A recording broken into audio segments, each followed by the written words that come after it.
I'm Cathy Patus. I'm the current director of the Disability Resource Center. And our office actually first came about in the late 70s. I think it was probably 1978. And that was a direct result of some federal legislation, actually a civil rights statute that prohibits discrimination on the basis of disability by entities that receive federal funding. And of course, UofL was included in that category. So that legislation led to the formation of a lot of offices such as ours springing up all over the nation, and that's when the office that was then called Special Student Services was formed in 1978. That office actually served three distinct populations: students with disabilities, who interestingly at that point were called handicapped students, and that's a word we don't use these days. The second population was adult returning students, reentry students, and the third was senior citizens. The first director of what was then Special Student Services was Bill Cox. Bill Cox hired me in 1981. That's when I came into the program. And Bill worked diligently to establish, a lot of the things that we take for granted today. And Bill actually retired from the university in 1989. And that's when I became the coordinator for what was then called Disability Resource Center. Other legislation that came about in 1990, which is the Americans with Disabilities Act, really reinforced a lot of the things that prior legislation had addressed, but gave a lot more teeth to enforcement, and there was just a whole lot more awareness of what the ADA was all about.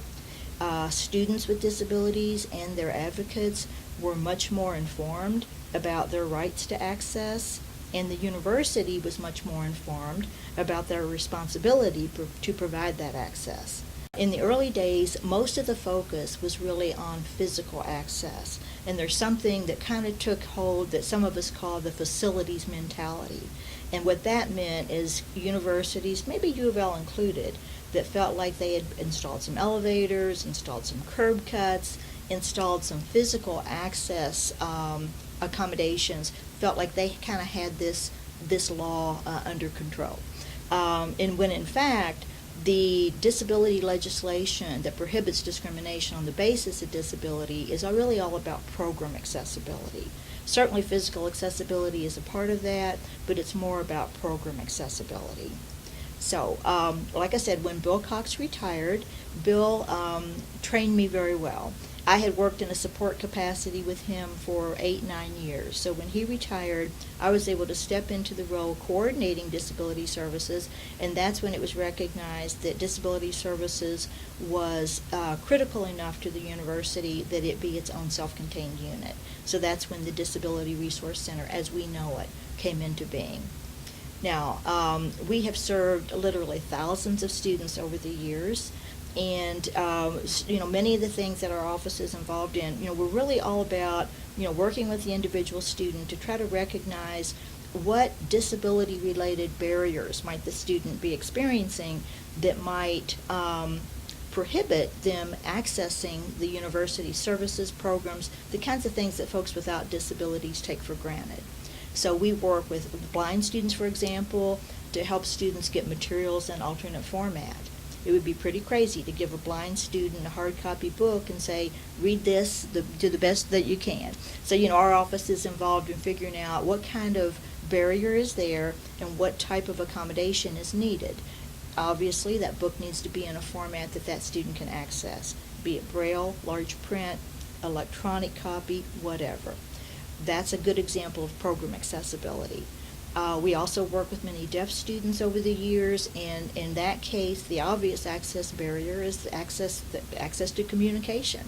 So our office is responsible for, finding and assigning interpreters to facilitate that access, so that communication barrier is, I'd like to say eliminated, but I better just say reduced. Now, we've seen a lot of changes over the years with our department, and largely changes since the passage of the Americans with Disabilities Act in 1990. Most of us know it as the ADA. There's been a real increase in awareness of individuals with disabilities and their advocates about their right to access services, programs that folks without disabilities may take for granted. There's also been an increased awareness within the university community of their responsibility to provide that access. So it's been a really great marriage, an increase in the awareness of the individual with a disability of their rights, coupled with an increase in the awareness of the institution of their responsibility to provide that access. So we've seen a real growth in numbers of students. Like I said, we work with thousands of students over the years, and we've seen a real increase in the types of accommodations that we're asked to provide. Good example, we have a couple of students who are, I'll call them larger than average, who may not fit into the type of desk that a lot of classrooms contain, desk with the built-in writing arm. They just may not fit in that desk. So, our office might be involved in, providing just an armless chair so that student can access that classroom without the awkwardness and the embarrassment of trying to fit into a chair that is just not going to happen. I could spend hours and hours talking about some of the very unusual requests for accommodations that we've had over the years. And honestly, if the request is something that can be provided without jeopardizing academic integrity, that will allow that student access, then chances are we're going to consider that accommodation. Now, one of the things that's changed a lot more recently for us, and one of the challenges that we're currently right now, we're talking today, which is in the year 2013, is the technology challenges. We have, as everywhere all around the nation, more and more universities are using technology as a way to deliver education. The number of distance education classes here at UofL has just mushroomed. As you know, a lot of universities are totally online. Now, that's wonderful. Technology reaches a lot more people than what can come to the institution in the brick and mortar classroom.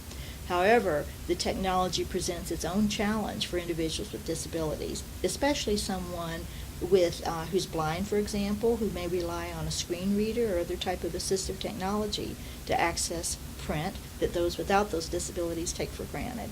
So our biggest challenge over the last couple years, and I think it'll continue for a while, is actually trying to address the accessibility of technology so that those students are not excluded. Basically, the mission of our office, has been and always will be, as long as I have any say in it, kind of threefold. First and foremost, it's to coordinate accommodations for enrolled students with disabilities. And that really takes up a great deal of our time. Working with individual students who are enrolled on the campus, trying to recognize what their accommodation, the access barriers might be, and trying to find ways that we can reduce or eliminate those barriers to access. So working with students is first and foremost. Second role that our office plays is just serving as a resource on all things disability to the university community and to the community at large. We're asked to go into classrooms very frequently, and I'm very, very pleased to say that we're beginning to see disability entered into the curriculum more and more, incorporated into the curriculum. So very frequently, if a faculty member is teaching a course where the whole topic of disability may come up, that we're often asked to come into the classroom and talk about disability services on UofL's campus and just access issues generally.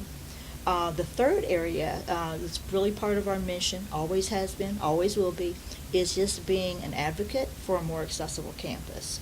You would think in 30 plus years that the accessibility of our campus would be pretty well evolved. It is in some ways, it isn't in other ways. We've really tackled a lot of the physical access issues, some of the program access issues, but we still have a lot of work to do regarding the attitudinal access issues. Those have always been and will probably continue to be an issue. The legislation is an attempt to provide access for those who've been excluded in the past, but we're constantly addressing some of the attitudinal issues that come with attempting to include individuals with disabilities.